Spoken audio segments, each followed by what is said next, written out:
সাত রাজ্যের উপনির্বাচনেও ধাক্কা পদ্ম শিবিরের। ইন্ডিয়া জোট কার্যত ক্লিন সুইপ করল এনডিএ জোটকে। লোকসভার পর ফের অক্সিজেন বিরোধীদের। 400 আসনের টার্গেট নিয়ে লোকসভা ভোটে নেমেছিল পদ্ম শিবির। লক্ষ্য পূরণ দুরস্ত, একক সংখ্যাগরিষ্ঠতাও হারিয়েছে বিজেপি। তৃতীয় মোদী সরকার গড়তে নিতে হয়েছে নীতিশ কুমার চন্দ্রবাবু নাইডুদের। উল্টো দিকে কংগ্রেস সহ বিরোধীদের সামগ্রিক ফল আশাপ্রদ। লোকসভার পর ব্যবধান মাত্র 1 মাস, তার মধ্যেই ফের উপনির্বাচনেও ধাক্কা খেল গেরুয়া শিবির।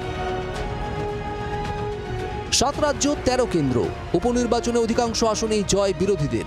পশ্চিমবঙ্গে 4 আসন ছাড়া সবচেয়ে বেশি উপনির্বাচন হয়েছে হিমাচলে 3 আসনে। এছাড়াও উত্তরাখণ্ড, পাঞ্জাব, তামিলনাড়ু, বিহারেও ভোট হয়েছে। মোট 13 কেন্দ্রের উপনির্বাচনে 10টিতে জয় বিরোধীদের, 2টি কেন্দ্র বিজেপির দখলে, 1টি আসনে জয়ী নির্দল প্রার্থী। পশ্চিমবঙ্গে ক্লিন সুইপ তৃণমূলের, হিমাচল উত্তরাখণ্ডেও বড় সাফল্য কংগ্রেসের।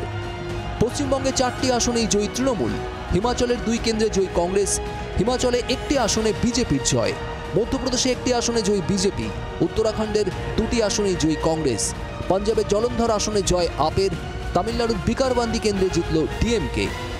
এর মধ্যে সবচেয়ে উল্লেখযোগ্য পশ্চিমবঙ্গ, কারণ 2021-এর ভোটে এই রাজ্যের 4 আসনের মধ্যে রায়গঞ্জ, রানাঘাট এবং বাগদা আসন ছিল বিজেপির দখলে। ওই 3 আসনও ধরে রাখতে ব্যর্থ পদ্ম শিবির। পাশাপাশি মানিকতলা কেন্দ্র ধরে রাখা তো বটেই, ভোটের ব্যবধানও বেড়েছে প্রায় 3 গুণ।